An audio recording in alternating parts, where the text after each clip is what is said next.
7 गंगाएं, इन 7 गंगा का नाम लेने से जीवन धन्य धन हो जाता है। लिख लीजिए कौन कौन सी हैं 7 गंगाएं जिनका नाम बड़ा मांगलिक है। गंगा गोदावरी चैव कावेरी ताम्रपर्णिका सिंधुश्च शरयूरेवा सप्त गंगा प्रकीर्तिता। ये 7 गंगाएं हैं, गंगा, गोदावरी, कावेरी, ताम्रपर्णी, सिंधु, सरयू। और कहीं कहीं श्लोक में माँ भगवती यमुना का भी नाम आया है, उसको भी आप लिख लीजिएगा। लेकिन यहाँ पर जो है वो उसका नाम है 7 नदियों में नाम है, उसमें माँ नर्मदा भी है 7 नदियों में। लेकिन ये मैं 7 सप्त नदियों के नाम नहीं बता रहा हूँ, ये मैं आपको सप्त गंगाओं के नाम बता रहा हूँ। तो सप्त गंगाओं में 7 नदियों में नर्मदा माँ का नाम आता है, 7 नदियों में माँ यमुना का नाम आता है। लेकिन सप्त गंगा कौन कौन सी हैं? गंगा गोदावरी, गोदावरी का नाम तो बूढ़ी गंगा है, बूढ़ी गंगा गोदावरी जो कि नासिक में बह रही है, ये इसको वृद्ध गंगा के नाम से जाना जाता है। कावेरी को दक्षिण गंगा के नाम से जाना जाता है। गंगा गोदावरी चैव कावेरी ताम्रपर्णिका सिंधुश्च शरयूरेवा सप्त गंगा प्रकीर्तिता। ये 7 गंगा है। वर्णन तो यह किया गया कि इन 7 गंगाओं का जल, गंगा जल घर में होना चाहिए। तो कौन कौन से? गंगा, गोदावरी, कावेरी, ताम्रपर्णी, सिंधु और सरयू। इनके किनारे पर किया गया जो भी सत्कर्म, यज्ञ, पूजा पाठ जो भी कुछ है, वो सब कई कई लाखों गुना उसका प्रभाव हो जाता है। मैं कथा के पहले ही दिन आपको निवेदन किया था, जब भी आप तीर्थ में जाते हैं तो 4 चीज़ें अपने संग लेके जाएं। मैं आपको लिखा रहा हूँ क्या क्या लेके जाइए। अपना आसन लेकर के जाइए, अपना पंच पात्र लेकर के जाइए, बहुत ज़्यादा जरूरी है। अपनी माला झोली लेके जाइए और माथे पर लगाने के लिए चंदन रोली लेके जाइए, क्योंकि चंदन रोली लगाए बिना जप का प्रभाव नहीं है, कुछ भी पूजा का कोई भी प्रभाव नहीं है। चंदनम महत पुण्यम सर्व पाप प्रणाशनम, चंदन लगाने से सभी पाप जल जाते हैं। चंदन पानी में घोलकर भगवान को से नहलाते हैं तो गरीबी का नाश हो जाता है। चंदन का इतना बड़ा प्रभाव है। हम हिंदू सनातनी लोगों के घर में चंदन होना ही चाहिए। अष्टगंध चंदन हो, गोपी चंदन हो, चंदन का बहुत ज़्यादा प्रभाव है। मैं सब प्रमाणित बातें ही आपसे करूँगा। तो मैंने 4 चीज़ें आपको बताई हैं। जब तीर्थों में आप जाते हैं, चारों को लेके जाइए। आप हमें देखते हैं, हम बिना आसन के नहीं रहते। हम आप लोगों के घर भी आते हैं तो अपना आसन संग लेके आते हैं। पंचपात्र, ये बीच में उवासी आई है, आपको 1 चम्मच पानी मुख में डालना पड़ेगा। बीच में जप करते हुए बोले हैं तो मुंह में आपको जल डालना पड़ेगा। माला पूरी हो जाती है तब आपको जमीन से जल लगाना पड़ता है। माला शुरू करते हैं तो उसके सुमेरु पर जो बीच का मनका है वहाँ जल लगाना पड़ता है, तभी तो जब पूरा होगा। आसन के बिना तो सब व्यर्थ ही है बिल्कुल। तो इन चारों चीज़ों का होना बहुत ज़्यादा जरूरी है। तीर्थ में जाते वहाँ कोई नदियाँ हैं तो नदियों के किनारे बैठ करके वहाँ जप करें। तो सप्त गंगा के किनारे बैठ करके कई लाखों गुना आपके यज्ञ, जप, तपस्या, पूजा पाठ का फल बढ़ जाता है। उसके बाद ततोब्दतीरम 10 च पर्वताग्रे ततो 10, किसी पहाड़ के ऊपर बैठकर आप जप करते हैं तो इस सप्त गंगा से भी 10 गुना और ज़्यादा है। आप सुन नहीं रहे हैं, फिर आरती करा दूं, क्या करूं बताएं आप? नहीं तो फिर आप सुनिए, आपका दिल दिमाग हाल ही भटक जाता है। पूरा ध्यान आपका इधर हो। एक दिन मैंने कथा आपको सुनाई कि शंकर पार्वती दोनों जा रहे थे। एक कोई व्यक्ति गिड़गिड़ा रहा था प्यास के मारे। पार्वती ने पूछा, ये मर रहा है, इसको बचा लो, क्या दिक्कत है इसे? शंकर जी ने कहा, ये प्यास आए। तो पार्वती ने कहा, मटकिया तो पास में रखी है, ये पीता क्यों नहीं है? शंकर जी ने कहा बहुत बड़ा भजनानंदी है, जब कर रहा है, सोच रहा है पानी पीऊंगा इतनी देर के लिए होठ बंद हो जाएंगे, भगवान का नाम छूट जाएगा। भगवान के नाम के लिए पानी भी पीने को तैयार नहीं है ये तो। और आप बातें करने को तैयार हैं तो कथा नहीं उड़ जाएगी ऊपर से। बात मत कीजिए। क्या लिखा है? ततोक्त तीरम दसम च पर्वताग्रे दसो दशः। नदियों से भी 10 गुना ज्यादा फल पूजा पाठ का है। पहाड़ के ऊपर, पर्वत के ऊपर अनुष्ठान साधना की जाती है। फिर का सर्वाशाधिकम गेह यत्र वा रोचते मन। सबसे ज्यादा फल वहाँ है जहाँ आपका मन एकाग्रचित होगा, जहाँ मन को कोई दुविधा ना हो, मन कंट्रोल में हो। ऐसी जगह पर बैठ करके आप जप करते हैं तो वहाँ पर पूरा का पूरा आपको जप यज्ञ करने का फल मिलता है।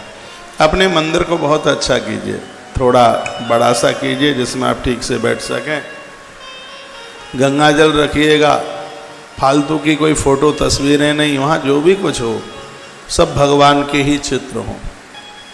नहीं तो वहाँ तमाम तरह की चीज़ें रखी रहती हैं। एक कमरा इतना बड़ा आपका मकान है, एक 8x9 का 72 फीट जमीन होती है, भगवान को दे दो, एक मंदिर दे दो भगवान को, एक स्थान दे दो। घर के मालिक तो वही है, खुली जगह, 4-6 लोग भी बैठ करके वहाँ पूजा करते रहें। कभी हम जैसे लोग आ जाएं और साथ में कोई टीम संग चल के 2-4-5 ब्राह्मण चल के आए तो आराम से मंदिर में बैठ जाए। तो मंदिर घर का बिल्कुल खुला हुआ होना चाहिए।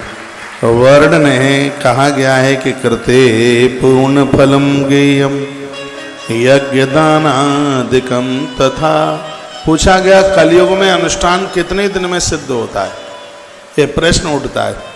तो कहा गया कि सतयुग में जो हम पूजा पाठ करते थे उसका पूरा फल मिलता था, कटौती नहीं होती, बिल्कुल 100 में से 100%, कहीं कटता नहीं था। उसका एक नाम कृतयुग है। कृतयुग का मतलब है कि वहाँ जन्म से ही लोग पवित्र थे, लोगों के पास पाप नहीं होता था, सब पुण्यवान लोग होते थे, अधर्म अन्याय अत्याचार दुराचार जानते ही नहीं थे, इसलिए उसका नाम है कृतयुग। सुनिए, तो वहाँ किए गए सत्कर्म का फल पूरा ही मिलता था। त्रेता युगे त्रिपादम च। त्रेता में 25% कम हो गया, 75% फल मिलता था किए गए सत्कर्म का, 25% उसमें कम होने लगा त्रेता में। लेकिन फिर का द्वापुरे अर्धम सदा स्मृतम। द्वापुर में 50% की कटौती हो गई। द्वापुर में किए गए सत्कर्म का फल आधा ही मिलता था। कलौ पादम तो विज्ञेयम ततोपादोनम ततोर्धके। तो त्रेता के आधे का आधा यानी कलयुग में चौथाई। जैसे 11 दिन का जो अनुष्ठान है सतयुग में जिसकी बात कही है, तो अनुष्ठान इस कलयुग में 44 दिन में होगा। लोग कहते हैं कि हमने 1.25 लाख जप कराया, फल पूरा नहीं मिला। इसलिए नहीं मिला कि जो 1.25 लाख जप का मृत्युंजय का जो अनुष्ठान है वो सतयुग का है। कलयुग में उसके लिए 4 गुना चाहिए, 1.25 लाख के 4 चरण पूरे हों तब वह अनुष्ठान अपने आप में पूरा होगा, क्योंकि यहाँ पर संख्या चतुर्गुणी चाहिए। ऐसा ही शिव महापुराण में लिखा है कि कलकाल में 1/4 ही फल उसका मिलता है, क्योंकि इतने व्यसन हैं, मानसिक सोच बिल्कुल गड़बड़ है। एक बात और, ये श्लोक बड़ा प्यारा है और ये लिखने के लायक है। क्या लिखा है? शुद्धात्मना शुद्धि दिनम पुण्यम समफलम विदु। यहाँ वर्णन किया गया कि यदि व्यक्ति मन से शुद्ध रहे, उसके अंदर घृणा नहीं है, दोष नहीं है, तो इस कलयुग में भी किए गए सत्कर्म का फल उसे सतयुग के बराबर मिलता है। ये उन लोगों के लिए जो मन से पवित्र हैं, झूठ बोलते नहीं हैं, शाकाहारी हैं, उनके पास किसी भी प्रकार का कोई व्यसन नहीं है, संयमी है वो। ऐसे लोगों को मैं कहता हूँ, बच्चों के भी बच्चे हो गए हैं, अरे पोता आ गया, बहुतों को तो पड़पोता आ गया है, संयमित जीवन जिए। अब तो आपको पता ही नहीं लगे कि तुम विवाहित हो। कभी दादी के संग बैठ कर के फोटो खिंचाएं, 70 साल की उम्र में फोटो तस्वीर खिंचाएं, दोनों की खींची गई फोटो पत्नी जैसी नहीं लगती है। जो युवा अवस्था में फोटो खींची है और बुढ़ापे में फोटो खींचिए, दोनों में बहुत अंतर है। और वो तस्वीर कभी ऐसी लगती है जिसमें शुद्धता और पवित्रता छलकती है। कहना ये चाह रहा हूँ, उद्धार आत्मकल्याण तब होगा वानप्रस्थ जीवन में पति और पत्नी में इतनी पवित्रता आ जाए जितनी पवित्रता पिता और बेटी में जो पवित्रता होती है, बहन और भाई में जो पवित्रता होती है। तब जब तक इस वृद्धावस्था में वो पवित्रता नहीं आएगी तब तक कल्याण नहीं है, तब तक पूजा का फल नहीं है। ये श्लोक बोल रहा हूँ, शुद्धात्मनः शुद्ध दिनम पुण्यम समफलम विदु। इस कलयुग में किए गए सत्कर्म का 1/4 ही फल मिलता है, लेकिन जिनका मन शुद्ध है, मन पवित्र है, किसी के प्रति द्वेष भावना नहीं है, शाकाहारी लोग हैं, कुछ गलत खाते पीते नहीं है, किसकी चुगली नहीं करते, गलत जगह पर नहीं जाते, किसी के लिए बुरा नहीं सोचते। सूत कहते हैं सौनक ऋषियों, कलयुग में भी उन लोगों को पूजा का पूरा फल मिल जाता है, सतयुग के बराबर मिलता है। एक बार बात बताओ, भाषा मेरी आपके समझ में आ रही है? पक्का? तो तालियां बहुत कमजोर बजाते हैं। तो यह ऐसी बड़ी अद्भुत जो बात कही गई है, यहाँ गायत्री महिमा का वर्णन किया गया है। इसमें लिखा गया है कि गायत्री का अधिकार तो सबको तो होता नहीं है ना, इसमें जनेऊ होना चाहिए, यज्ञोपवीत के बिना। वह भी ब्राह्मण गायत्री नहीं जप सकता जो जनेऊ ही नहीं, यज्ञोपवीत ही नहीं, उसको भी अधिकार नहीं है। जनेऊ के बिना वेद पढ़ने का अधिकार नहीं है। वेद माता गायत्री है, यज्ञोपवीत के बिना। हमारे यहाँ गुरुकुलों में जब तक जनेऊ नहीं हो जाता तब तक बच्चों को वेद नहीं पढ़ाया जाता। यज्ञोपवीत की जनेऊ की इतनी बड़ी महिमा है। लिखा गया चतुर्विशलिक्षितम बा गायत्र्या जप संयोता। ऐसा कोई ब्राह्मण मिल जाए जिसने 24 लाख गायत्री का जप किया है। यदि ऐसे ब्राह्मण के चरण घर में पड़ गए तो सच मानिए घर देवालय बन जाएगा, उस घर में किसी भी प्रकार का दोष नहीं रहेगा। आज के समय में मिलते नहीं है ब्राह्मण, क्या करें, बड़ा घाटा हो गया है। गायत्री से तो ऐसे भाग रहे हैं जैसे अच्छा आदमी ठेके की दुकान से भागता। गायत्री का जप नहीं है उनके पास, गायत्री जपते नहीं है, जनेऊ हुआ नहीं है, मुंह भरा है गुटखा खा खा करके, कर कर पीक साहब कबाड़ा कर दिया है। फिर कहते हैं कि श्रद्धा नहीं है जजमान की। जजमान के बगल में ही बैठ करके उठ पटांग करोगे तो उसकी कहाँ से श्रद्धा होगी? बढ़िया सा बनिए, जजमान तो लंबे होकर तुम्हारे चरणों में गिर पड़ेगा। जब तुम उसके घर से विदाई लोगे तो पूरा परिवार ऐसे रोएगा जैसे बेटी ससुराल जा रही हो तो उसके माता पिता रोते हैं, ऐसे रोएगा, उसकी आंख में ऐसे आंसू है। तो खुरापाती करेंगे तो श्रद्धा कहाँ से बचेगी? गणेश पुराण में लिखा है कि परमात्मा 4 जगह से भोजन करता है। गरीब को जिमाओ तो भगवान उससे तृप्त होते हैं, यज्ञ में आहुति डालो तो उससे भगवान तृप्त होते हैं, गौ माता को रोटी खिलाओ तो उससे भगवान तृप्त होते हैं, और ब्राह्मण को जिमाओ तो उससे भी भगवान तृप्त होते हैं। अरे जिस मुख से भगवान भोजन करता है ऐसा मुख तो सबका पवित्र होना चाहिए, पावन होना चाहिए। आज आदमी इतना मांसाहारी बन रहा है, ये जब से कोरोना चला है तब से थोड़ा सा कंट्रोल हुआ है। तब से तो ये कोरोना, ये मांसाहार का ही तो ये परिणाम है। ये एक बात आप मुझे बताइए कि अग्नि 2 तरह की होती है, एक मरघट की अग्नि होती है और एक यज्ञ कुंड की अग्नि होती है।